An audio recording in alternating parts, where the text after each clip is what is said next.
Wherever you go, whatever you do, throw a little at it. Omax, Vest and Briefs. Chennai தலைமைச் செயலகத்தில் அமைச்சர் ராஜ்மோகன் செய்தியாளர்களை சந்தித்து வருகிறார். அந்த காட்சிகளை தமிழ் எங்கள் மூச்சு, தமிழ்தான் எங்கள் உயிர், தமிழ் எங்கள் வாழ்வு, நாங்கள் வாழ்கிற வாழ்க்கை எங்களுக்கு தமிழ் தந்தது. எப்போதும் அன்றும் இன்றும் என்றும் தமிழுக்கு தான் முன்னுரிமை.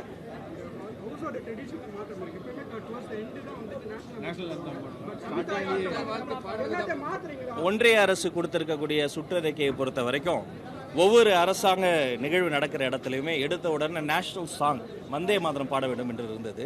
ஆனால் தமிழ்நாடு அரசை பொறுத்த வரைக்கும் தமிழ்த்தாய் வாழ்த்து முதன்மையாக இருக்க வேண்டும் என்பதுதான் நம்முடைய இடம். மற்றபடி தேசிய கீதம் பாடுவதில் முரண் இல்லை. வேற அதாங்க, அதுக்கு தான் பதில் சொல்றேன். நேஷனல் சாங் வந்தே மாதரம் பாடணும்னு ஒன்றிய அரசு சுற்றறிக்கையே இருக்கு. அதை நம்ம ஃபாலோ பண்ணல. தமிழுக்கு தான் முதலிடம், தமிழ்த்தாய்க்கு தான் முதலிடம், தமிழ்த்தாய் வாழ்த்து முதலில் பாடப்பட்டது. வந்தே மாதரம் அவங்க ஒன்றியர் சொல்றாங்க வந்தே மாதரம் பாடப்பட வேண்டும். அப்ப நீங்க இந்த வந்தே மாதத்தை பாடல அப்படின்றத எப்படி நம்ம எடுத்துக்க முடியும்? தேசிய கீதத்தை இரண்டாவதாக பாடுறீங்க, அதுவே அவை மரபுக்கு அவை மரபடி பின்னர் தான். மூன்றாவது முறையாக நான் பதில் சொல்கிறேன். தமிழ்த்தாய் வாழ்த்தோடு சட்டமன்றம் தொடங்கியது. தேசிய கீதம் பாடக்கூடாதுன்னு எதுவும் இல்லை. தேசிய கீதமும் இசைக்கப்பட்டது. இறுதியிலும் தேசிய கீதம் பாடப்பட்டது. இதுதான் பதில். இல்ல, முதல்ல வந்தே மாதரம் பாடணும் கூட தான் மரபு இல்லை. ஆனால் வந்தே மாதரம் பல இடங்கள்ல பாடினாங்க. நம்ம தமிழ்த்தாய் வாழ்த்துக்கு முன்னுரிமை கொடுத்திருக்கிறோம். அது மட்டும் கிடையாது, சட்டமன்றத்திற்கு என்று ஒரு கண்ணியமும் மாண்பும் இருக்கிறது. ஜனநாயகத்து பூர்வமாக எதிர்க்கட்சிகள் அவர்களுடைய எதிர்வினை ஆற்றலாம். இன்றைய தினம் கூட திமுகவினுடைய மாண்புமிகு சட்டமன்ற உறுப்பினர்கள் அவங்க பேட்ஜ் ஏதோ ஒன்று குத்திட்டு வந்தாங்க. இந்த டெமோக்ரஸியுடைய பியூட்டியே ஜனநாயகம் என்பதே எதிர்க்கட்சிகள் அவர்களுடைய எதிர்ப்பை காட்டலாம், அதற்கு இடம் தரலாம். ஆனால் ஒன்று கொஞ்சம் ஜஸ்ட் மிஸ், அவங்க போன ஆட்சியில் அப்படி வந்திருக்கணும். கொஞ்சம் காலத்தால் இந்த ஆட்சியில் வந்துட்டாங்க. இது பொது அமைதியும் சட்டம் ஒழுங்கையும் சட்டத்தின் ஆட்சியும் நீதி நிலைநாட்டுவதற்காக சிங்கப்பெண்கள் செருப்பு படையிலிருந்து பல்வேறு விஷயங்களை முன்னெடுத்து கொண்டு இருக்கக்கூடிய சர்க்கார். அதனால இந்த பேட்ச் எல்லாம் போன ஆட்சியில் அவங்க கொண்டு வந்திருக்கணும் என்பதையும் சுட்டி காட்டிக் கொள்கிறோம். நல்ல முறையில் தொடங்கி இருக்கிறது. தொடக்கம் நல்ல முழக்கமாக இருக்கிறது. இனி அடுத்த அலுவல் கூட்டம் நடந்து கொண்டு இருக்கிறது. அடுத்த அறிவிப்புகளும் விரைவில் வெளிவரும்.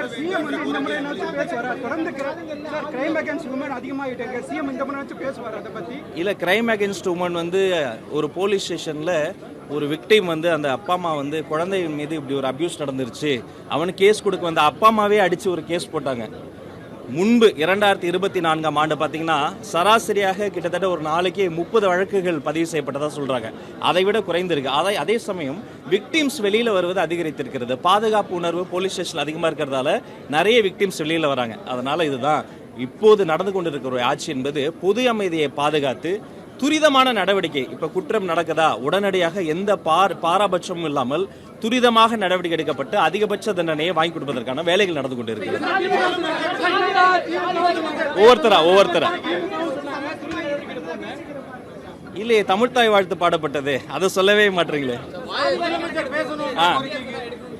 சமூக நீதியை பொறுத்த வரைக்கும் நாங்க ஆட்சிக்கு வருவதற்கு முன்பிலிருந்தே சொல்றோம், சாதிவாரி கணக்கெடுப்பு நடத்தப்பட வேண்டும். சாதிவாரி சமூக நீதி கணக்காய்வு மாநில அரசு நடத்த வேண்டும். இதுல மாற்றம் இல்லை. அன்று சொன்னதான் இன்றும் சொல்றேன். ஏன்னா இது சமூக நீதியே, அப்பதான் ரூட்ஸ்ல என்ன போயிருக்குன்னு பார்க்க முடியும். பிற்படுத்தப்பட்ட வகுப்பு, மிகவும் பிற்படுத்தப்பட்ட வகுப்பு, ஒடுக்கப்பட்டவர்கள்லயே ஒரு செக்டார் வந்துட்டாங்களா, இன்னொரு செக்டார் வரலையா, ரூட்ஸ்ல போயிருக்கா, முதல் தலைமுறை பட்டதாரி யாரு, பெண்கள் படிச்சிருக்காங்களா, பட்டது எல்லாம் எப்போ வரும்னா கணக்கெடுப்பும் கணக்காயும் நடந்தாதான் வரும். அதோடைய ஏற்கனவே இருக்கக்கூடிய விஷயங்களை நம்ம மீண்டும் வலியுறுத்தி இருக்கிறோம். அவங்க பண்ணலையே, நாம இதுல அழுத்தம் ஏற்படுத்தும் சொல்லி இருக்கிறோம். அவங்க மேடையில சொன்னாங்க, சட்டமன்றத்தில் சொல்லல. ஆனா நம்ம இதை கடுமையாக பின்பற்ற போகிறோம் என்பதற்கான எடுத்துக்காட்டு தான் இது. கணக்காய்வை மாநில அரசு பண்ணோம், சாதிவாரி கணக்கெடுப்பை மத்திய அரசு பண்ணணும், அதற்கான அழுத்தத்தையும் நாங்க கொடுப்போங்கிறத சொல்லிட்டோம்.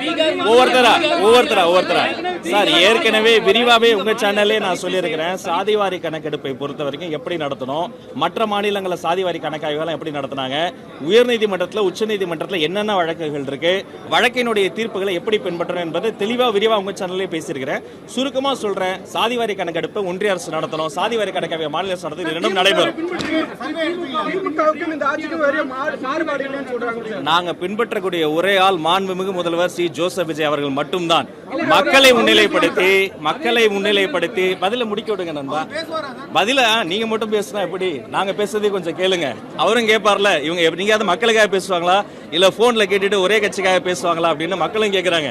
நான் சொல்றதை நல்லா கவனிங்க. முதல் நாள் சிறப்பாக தொடங்கி இருக்கிறது.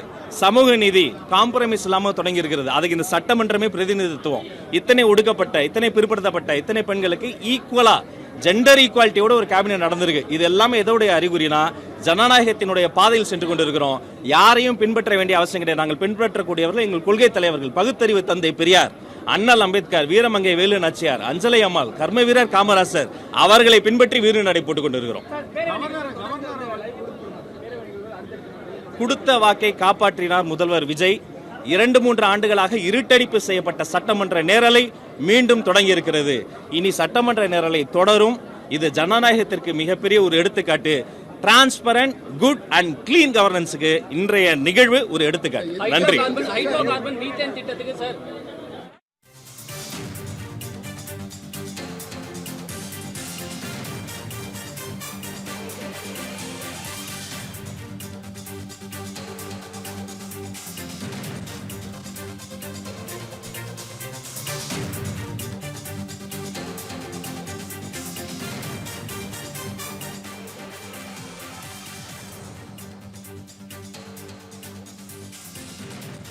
Wherever you go, whatever you do, throw a little at it. Omax, Vest and Briefs.